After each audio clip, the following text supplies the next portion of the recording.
most challenging thing to me is that I take the craft of acting very serious. I honestly don't think I did the best I possibly could have as an actor because so many other things were on my mind. That's the reason why, like, you know, people ask me, why are you gonna direct? I don't think I want to direct yet. Like, I need to get to a point where I don't have to worry about the finance aspect of it, where I don't have to worry about, you know, who's here, who's there, that I need to concentrate and dive as far into being a cat as I possibly can. Because at the end of the day, if I am the lead actor, there's a certain responsibility that I owe my fans and that I owe the craft.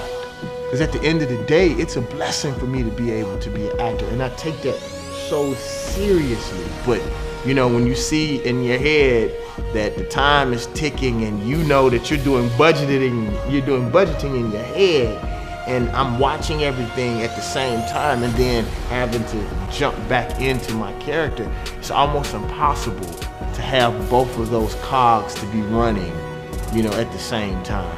So for me, you know, that was the most challenging thing. Maybe this is not my place, but I feel like I'm responsible for everybody on set. You know, that's one thing that I want everybody to know when they're dealing with David Banner, is that you're gonna get paid. Even if I have to get shorted, you're gonna get paid, and that everybody is safe and everybody is feeling good. So I'm also having to keep everybody's spirits up at the same time. Like, you know, and I ain't really even that type of guy, but that's my responsibility on set. So that was so challenging to me, man, to do all of that. And especially at the end of the day, all the stuff that you do is cool, but if it doesn't manifest on screen, all of it was for naught. You know, I didn't do a terrible job, but for what I know that I'm capable of, you know, I just think that if you know, moving forward, you know, once we, you know, tighten it up a little bit, because for us, a lot of us, this was, you know, the first time doing it like this. And even though it came out amazing, I know what it has the potential to be.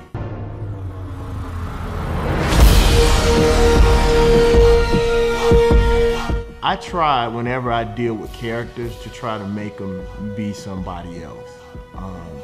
That's the whole reason why I love acting, is to be able to dive deep into a character. In order for a cat to properly get the full power, his body has to be a temple that can receive that power. So you're gonna see a cat's whole life change, or Alex's whole life change, the way that he eats, the way that he treats people, even the way that he fights, because you're gonna see it in the earlier episodes, and I don't want to give away too much. He fights more like a Wolverine in the beginning, because he thinks it's about power. And then he's gonna start realizing that it's more about discipline.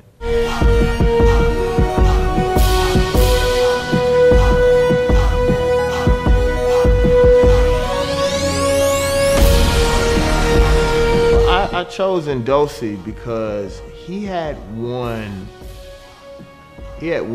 a lot of the young film festivals here out of college. And I had an opportunity to see his work.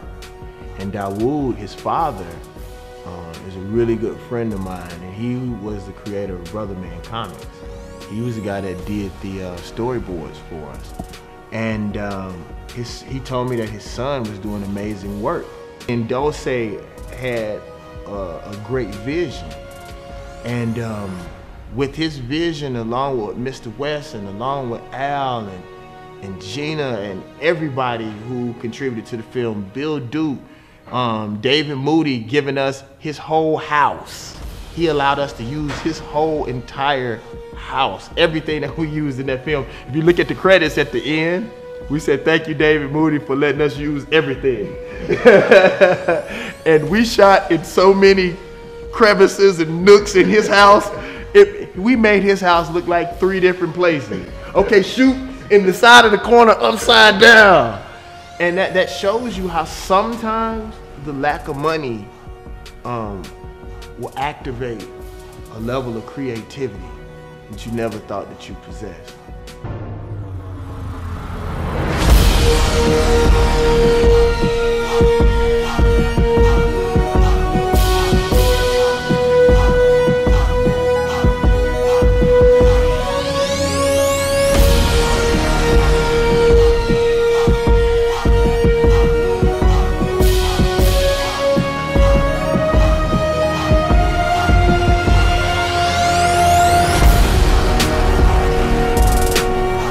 I was just talking, to some friends about, trying to find somebody to do the graphics for the film.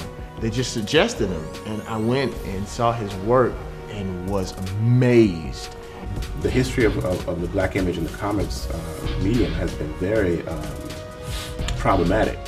Our stories aren't being told, but now, of course, there are all these artists out there that people don't really know about if you're not part of the subculture, that are doing amazing artwork. And so that's what our work has been about for the last few years. A part of it is to provide venues and opportunities for people of color, people from different backgrounds, even to, not just like racially, but gender, sexual preference, how you're actually expressing the work too. Because there's a lot of like independent comics artists that we represent, gallery comics artists, abstract comics artists, and so basically the idea is to stop looking at comics as a genre and look at it as a medium that everybody has access to.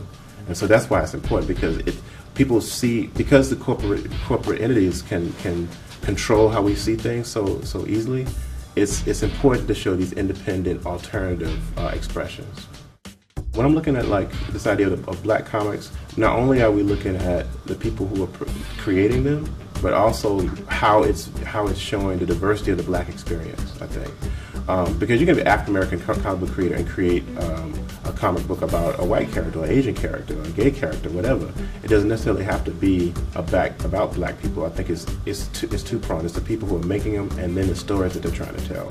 And I think that if it's trying to broaden the diversity of the African-American experience, I think that could be a really good basis for the idea of what black comics are. What's amazing about John is that he didn't just bring art to the film.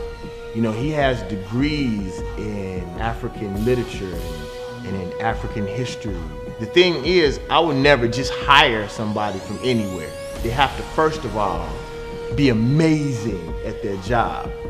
He's amazing. He actually started the graphics department at Jackson State, and now he is a professor in upstate New York. And I must say that John Jennings is from Mississippi. And to me, I've always wanted to work with people from where I'm from, because they understand how hard it was for me to get here. Give me 2 years. Give me 2 years, we're gonna change the world. That's all I gotta say.